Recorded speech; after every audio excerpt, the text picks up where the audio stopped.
and welcome. So for today we are a little bit different. As you can see, the studio is going well.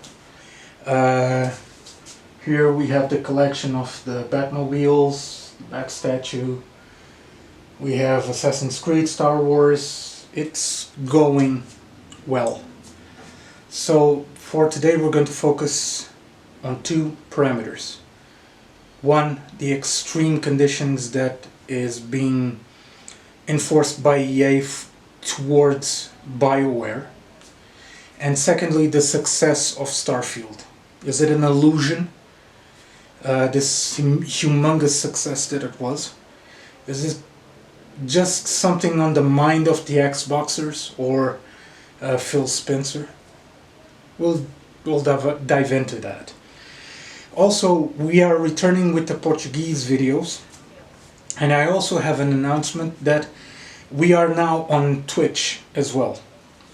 So if you look for the channel called Reviews/Writer on Twitch, you will find us there.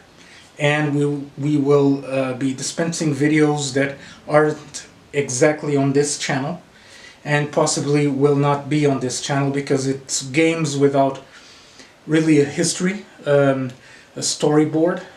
It's just racing games, survival games that we're going to make videos of there. Also, I'll be there. Initially it will not have a webcam because I still don't have a webcam for the PS5. I had a webcam on the PS4, but unfortunately it's the model that it's not compatible with the PS5. So let's dive into the first parameter of our video for today. So BioWare right now is one of the most horrendous places you can work on. And why is that? EA has been enforcing them to drop everything that they were working on except for two franchises, Dragon Age, Mass Effect.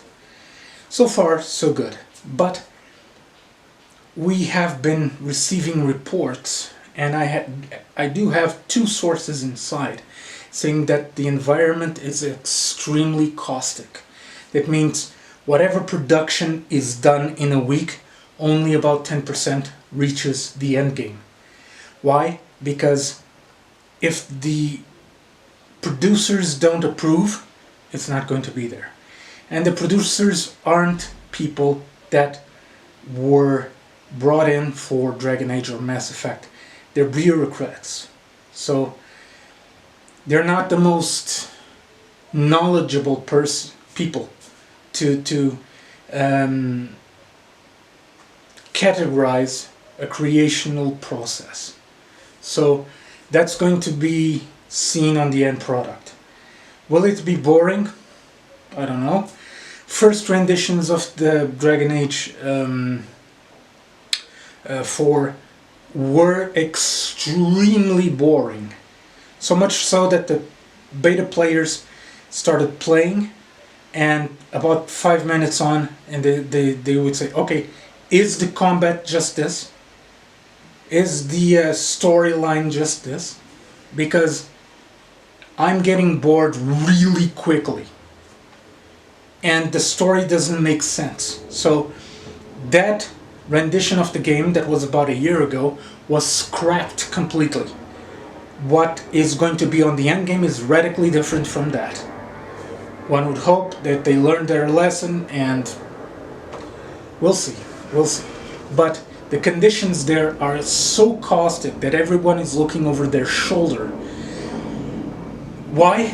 Because they're afraid of being next on the chopping board. So, on the past few weeks, they fired 50 people. 50 people lost their job because of those producers and executive decisions from EA board of directors. That is not normal in a company so big as EA.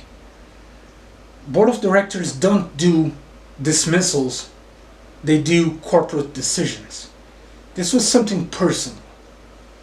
And the developers on BioWare, they're really on a knife's edge. So if Dragon Age fails, I doubt we'll see the birth of Mass Effect 5. Because we had 3 games plus the Andromeda, so it's Mass Effect 5. Still doesn't have a working title though. Concerning? Not so much. It is what it is. I'm really leaning on my sources inside BioWare, because as I said, I have two sources there. Let's see how long they'll be employed by BioWare. At this point, I don't know. Neither do they, and that's burning their minds. Instead of burning their minds on production, they're burning their minds on, will I have the job at the end of the day? And basically, that's it. Unfortunately, situation on BioWare tends to get worse and worse as the day of launch approaches. And if on the day or days after Dragon Age fails, it's the end of BioWare, because EA is they're only expecting a reason to shut it down.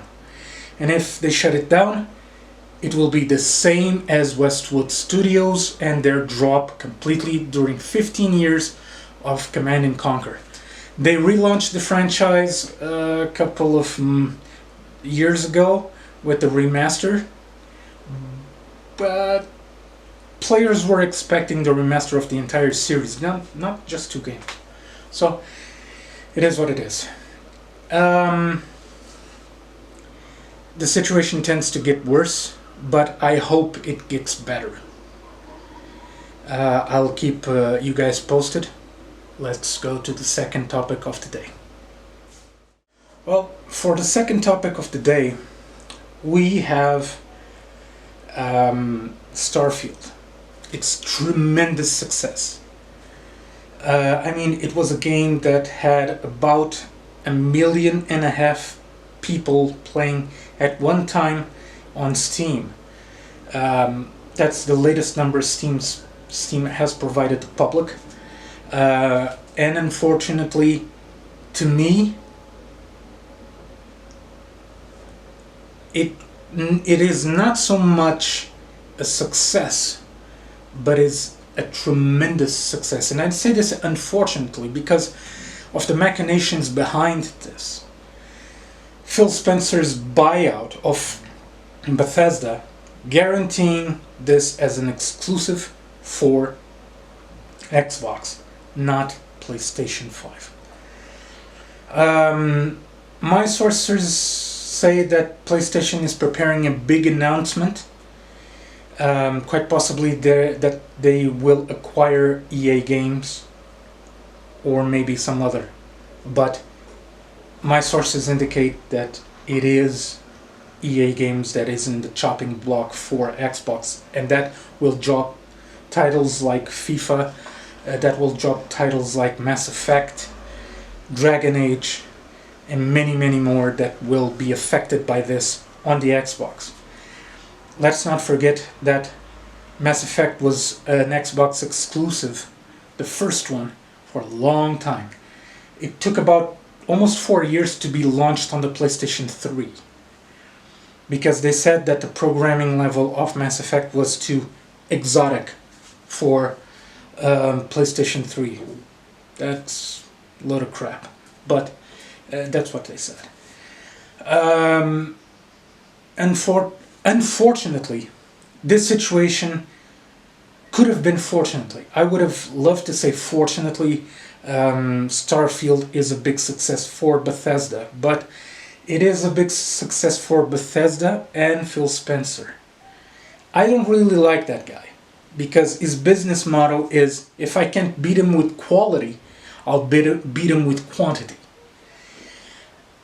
He hit the mark the first time with quantity and quality. Okay, with Starfield. The next title better produce the same results, which is Call of Duty. It will produce the same results.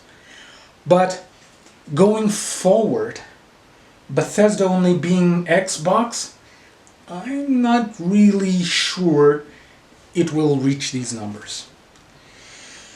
Let's not forget that the next game from Bethesda, it's about 5 years away, and it's Elder Scrolls 6. I don't really know how they're going to pull that off. The same numbers. That better come to PS5 for them to justify the numbers. But we'll keep our ears to the ground here on Reviews Writer. I do have one source on Bethesda, but it's a source that I want to keep really secret.